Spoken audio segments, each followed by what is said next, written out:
So you want to have an apple orchard, but you don't have the thousands and thousands of dollars it would cost to buy hundreds of apple trees to have your orchard. But you have at least one tree that you know produces apples. There's a way you can multiply your number of apple trees. It's a propagation process called cuttings. It's very simple. It'll take some time. It'll take a number of years, but it's a good way to multiply your trees without having to go out and buy new ones. We planted these apple trees. We have a row of them here up against our wood line about 2 years ago. Last year they all produced fruit, so we know that they produce fruit. If you want to do a cutting from an apple tree and you want to get fruit out of it, you better make sure that the tree you're cutting from is producing fruit, or your efforts might be in vain. Okay? It's simple. I'm going to do a simple cutting here and explain to you how this works. You start at your tree, you go up. A lot of times in the spring you want to do this anyway.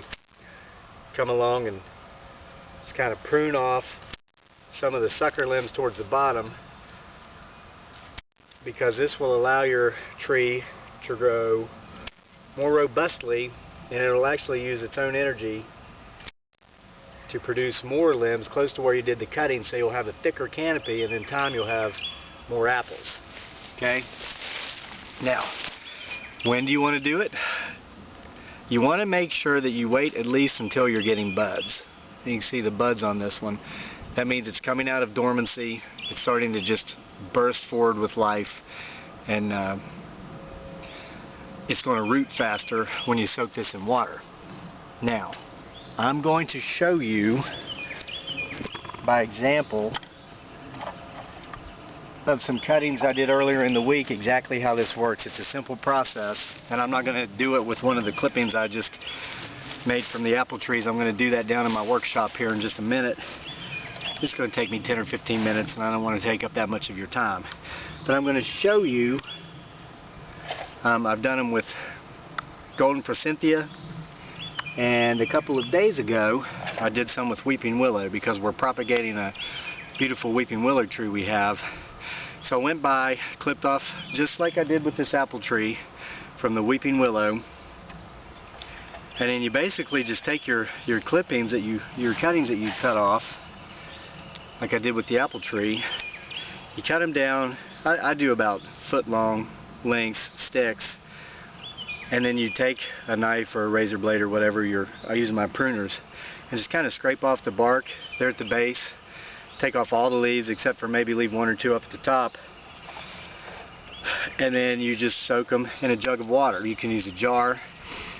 I've mentioned in many of our videos that we like to reuse things that a lot of folks would throw away. Another way to recycle is to reuse, and we use the heck out of these gallon milk jugs. Now, why didn't I just stick the cuttings down in the top? Because here in 2 to 3 months, when these are well rooted, if I pull them up out of here, it's just going to rip the roots off, so it defeats the purpose. So I cut an opening into this jug so that I can take these in and out of here, and they still have plenty of space without scraping the container, so I'm not going to rip the roots off once they root. Now I'll take this and I set them off in the side of a detached garage we have off in the corner. It's a cool, dry space. It does receive a little bit of sunlight through the windows during the day, but I mean, sometimes these things root quickly. I might go check this in a couple of weeks and it might have little tiny roots, but I want to wait until it's well rooted, and we'll make another video when it is to show you more of what I'm talking about before we transfer it to soil. Now, I want to point out with your water, as it evaporates and as the cuttings suck it up, as the mice come in and drink it at night, whatever, and you see your water, amount of water being reduced, don't dump it out and replace with new water. Just add water to what you've got going on. You want to keep the entire rooting process as undisturbed as possible while you're doing this. Okay? So, again, I guess this video is all about propagating apple trees through cuttings, but you can do it with almost any woody bush or tree. I'll take this cutting, this apple tree cutting, and I'll actually probably get 3 out of this, okay, so I can maximize the usage of this. So it's a long-term process, but we're not going anywhere, we believe. And like I've mentioned in other videos, any form of gardening or horticulture is proof that you believe in the future, and we do, and we want to have more trees in the future. We want to have more apple trees. We envision an entire orchard on our property, And if you do the same, if you see that in your head and you want to do it, and you got just one tree, or go out and buy a tree, put it in the ground, and next year when it's coming up and it's budding, do it then. It's a good way to do it without spending thousands of dollars on trees. So if you enjoyed this video, if you learned something from it, please subscribe to our channel, Homesteading Off the Grid, and stay tuned for more.